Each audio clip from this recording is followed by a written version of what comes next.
Let me now introduce my guest here in studio, starting from the lady in the studio with me. That's the former Meru Women Representative Florence Kajuju. Thank you very much for coming. We also have Ben Olochu, who's the Migori Senator. Thank you for your time also. Thank All you. right, ladies and gentlemen, I'd like to start us from where Chris has just left it at, and he's talking about this largest people assembly. First of all, Honorable Florence, what do you think about this assembly of people that NASA is now agitating for?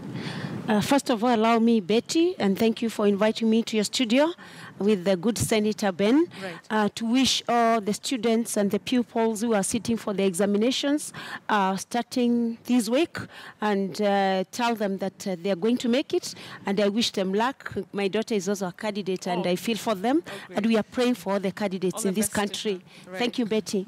I feel in regard to what NASA or NRM intends to do, they are relying on Article 1 of the Constitution, where the sovereign will of the people can be exercised either directly or through the people's representatives. In this case, I don't think NASA lacks the people's representatives. It has their representatives in Parliament, both in the National Assembly and in the Senate. They have not attended Parliament. You remember that there was a boycott, which they are used to anyway. So the question is, have they exhausted all the mechanisms in the Constitution? Because you cannot purport to follow the Constitution when you are ignoring parts of that Constitution. They have the elected representatives. Now they want to go through the route of the civil disobedience. We've just come out of an election. They still have time to go back to the Supreme Court and complain and say that this election was not properly conducted according to them. And the Supreme Court has listened to them there before. I don't see why they feel this time around the court will not listen to them. So I think, according to me, let us exhaust all that is provided for in the Constitution, and Article 140, they have a battery of lawyers that should be able to guide them through the proper channels. So as at now, they still have that opportunity. And I think the route that they want to take now is not the best advice that I would give if I was in their shoes. All right, so Migori Senator Betty, thank you. Let me also pick it where Florence has just left, to wish all candidates, Standard 8 and Standard 100 Form 4s, well, and success in their exams. I also want to take this opportunity to share my feelings to those who are brutalized by police during a lawful mass action just before the 26th elections. There are some who lost their lives, and there are others who are still in hospital. I'm wishing those who are in hospital quick recovery. Coming to your question, Betty, Florence is a lawyer, and he has actually said clearly that we are relying on Article 1 of the Constitution, which clearly gives the people the power. And this power can be exercised directly or through democratically elected leaders. So NASA has done nothing which is unlawful so far. They are exercising what is in the Constitution to go back to the people who owns the power to decide their destiny. So this conflict is now moving to a different level. It's moving to a different level. We started with the calls for reforms. Remember the Okoa Kenya initiative, which was scuttled by the ruling party and IEBC. And then we called for reforms just before the 26th elections. This one, nobody heeded the call. So we are actually moving to a different level. I think it is now level 3 of the conflict. Where now we are coming to the people to decide the destiny of this country. But the people have been there. I mean, we've had quite a number of protests since the August 8th election was declared as null and void. We've had the people actually being the center of it. We've had people lose their lives, very many of them being injured in those protests. What Kajuju is asking is that have we exhausted all the other options, including going to the Supreme Court, before involving the same people who have bear the brunt of all this? We went to elections without going for reforms, which were necessary to make the playing field level for everyone.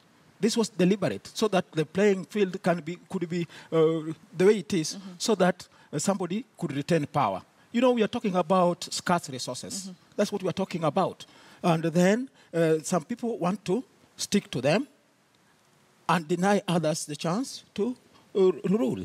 That's what is happening in this country now. All right, but Yes. do you think that the protests that we have been seeing for the last couple of maybe weeks, 2 months or 3 months to be exact, really have really given us any solution yet? Is that really the most successful First of way all, you Betty, think this will the be protests actually were achieved? justified. They were lawful protests. It is unfortunate that police decided to use excessive force on lawful protests, which was unnecessary. And it was because people decided not to listen. People decided not to reason. There was call for dialogue, and there was chance for that.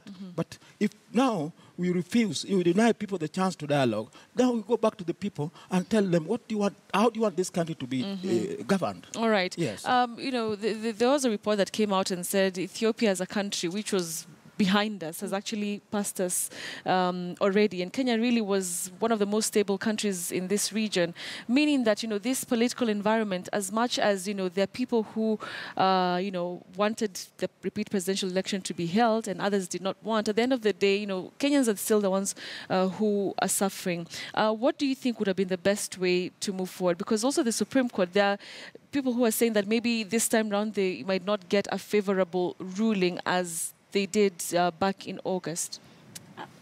Being an advocate, one has to have faith in our institutions. We did not question when the Chief Justice Maraga and his court decided that they will nullify the 8th of August elections. The president said, we disagree with the court, much as we don't agree with them, we'll still go and abide by what the court has said. This was in Honorable Raila's favor. Our president said he'll go for the election. 2 weeks to the election, what did Honorable Raila do? He withdrew from the election. This election was a people's election. It's the people who are supposed to exercise their will under Article 1 and decide who is to be the president. The question is this: if Honorable Raila felt, for some reason, either the president or IBC did not comply with the terms that were set out by the Supreme Court, why didn't he go back to the court and seek for even contempt of court? Because then IBC was supposed to do 1, 2, 3 things according to Raila. But it appears, and the history of Raila will show, that unless and until what he says is taken to be the gospel truth, that it cannot be any other way. And that is what we have seen with Raila since 1997, when he rejected the first elections. In 2013, he rejected the elections. And 2017, he rejected the elections. In 1997, he had given 21 days within which another election should be held. It was not held. Nothing happened. Coming to the economy, you've seen the demonstrations that NASA has been holding all the time, once a week, twice a week, thrice a week, every day, and they want to take us back there. The person who is suffering out of all this is the Mama Boga. They go and collect a young man from Kibera, from Mathare, come and put them on the streets, go to Kisumu and mess up even the roads. I mean, how do you bring boys on the road to wakisha moto?